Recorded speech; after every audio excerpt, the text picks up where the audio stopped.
Hey everybody, welcome back to another Jackson Jetsetting cruise video. Today I'm telling you everything you need to know before sailing on Royal Caribbean's Radiance of the Seas. I've sailed on a lot of Royal Caribbean ships over the years, but this one's a bit of a hidden gem in my opinion. It's classic Royal Caribbean with smaller crowds and incredible ocean views. I'll walk you through the best restaurants, bars, some tips, tricks, and hidden secrets along the way that'll help you make your next cruise amazing. Before we dive in, if you love cruise content, ship tours, and honest reviews, don't forget to like this video and subscribe. It helps us out on the channel, and I've got tons of new cruise videos coming your way. So, first, a ship overview. Radiance of the Seas launched in 2001, and it's the namesake of Royal Caribbean's Radiance Class. She's smaller than the mega ships you might know, carrying just over 2,100 passengers, but that is part of her charm. She's built for views, with floor-to-ceiling glass windows, tons of natural light, and a quieter vibe than the Oasis or Quantum class ships.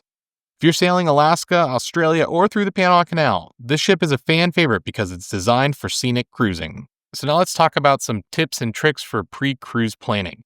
If you're sailing Radiance of the Seas out of Vancouver, Sydney, or Tampa in the next few years, I would definitely arrive a day early. It just helps mitigate any travel issues that might pop up. Maybe you're flying into port and your flight's delayed, or you get a flat tire.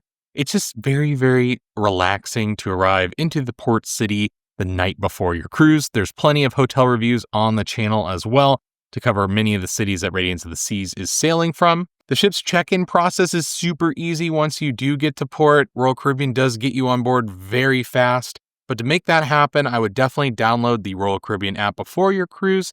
Not only is it going to help you get checked in and add your passport information and things like that to make embarkation day a little bit easier, it also provides a lot of discounts for any onboard or shore excursion activities that you may be interested in participating in while on board. There are frequent sales on the app, and one of my favorite times to book these are during Black Friday and Cyber Monday. That sale is typically one of the best throughout the year, so definitely keep that in mind if it lines up with your sailing. While check-in times have been important over the last few years, on recent cruises, I haven't been asked about my port arrival time, so it may not matter when you check in for your cruise, unlike advice I would have given you in the past. Now let's chat dining, because Royal Caribbean has a great mix of included and specialty options on board Radiance of the Seas.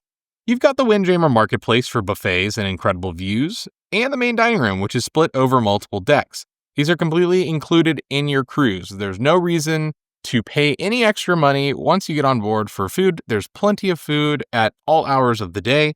There's even room service with a small nominal charge. I felt like it was quite reasonable. Actually, I took advantage on my voyage. If you want to go upscale, you can check out Chop's Grill for steakhouse classics. And then they have Giovanni's Table for Italian and Azumi Sushi, which is my personal favorite for fresh rolls at sea. Just know if you've sailed on other Royal Caribbean ships, this Azumi Sushi does not have the hibachi option, which is a little bit of a bummer, but it is in a pretty area of the ship right next to the Windjammer Marketplace, so it's very high up, really great views. The Cafe Latitudes is also a great grab-and-go coffee shop serving Starbucks coffee for early mornings on deck. The nice thing about this is that it is included in your drink package if you have that on board. I personally loved the Park Cafe in the Solarium, which doubled as the ship's pizza parlor later in the evening. That's included in your voyage. And then finally, my favorite option on board was Samba Grill. And this is the Brazilian steakhouse. It's got unlimited meat options. It's always priced lower than Chop's Grill. And if you're a meat lover like me, I think this is a must-do. For drinks, Radiance has some of the most scenic bars in the fleet. You'll find the Schooner Bar for trivia and live piano at night, always a fan favorite, and Quill and Compass Pub for a pint and live music. It also doubles as the ship's sports bar, so if you have an NFL or NBA game that you want to watch, they'll typically be playing that. For sunset views, StarQuest Lounge on the top deck is unbeatable. It offers basically 180-degree views of the ocean from the highest point in the ship. It's perfect for those sea days or sailaways through the fjords if you're cruising Alaska. Now let's talk entertainment and activities. Even though it's one of Royal Caribbean's smaller ships, Radiance packs in a ton of activities. There's mini golf, rock climbing, and a sports court, plus a solarium pool that's adults only and glass covered, which is perfect for cooler itineraries. For kids, there's a small slide and a splash pad near the rear of the ship on Deck 11. At night, you'll find Broadway-style shows in the main theater, live music across multiple venues, and some great comedians and game shows. I never miss the Love and Marriage game show. It's always hilarious. People always have hilarious answers. Do not miss that if you are sailing on Radiance of the Seas and it's on your schedule. If you want to try something unique, check out the Chef's Table dining experience. It's one of Royal Caribbean's most intimate options and perfect for foodies. Now let's talk cabins. For staterooms, Radiance really shines, pun intended, with lots of glass and natural light throughout. I had an ocean view balcony, and this is definitely going to be the most popular category of stateroom on board. But even the interior staterooms are comfortable and updated. I never shy away from sailing on an interior cabin if it gets me on board. If you can swing it, the junior suites and above offer extra space and larger balconies, and that's ideal for scenic routes like Alaska. It also gets you some extra points in the Crown and Acre program, so you can level up your status a little bit quicker.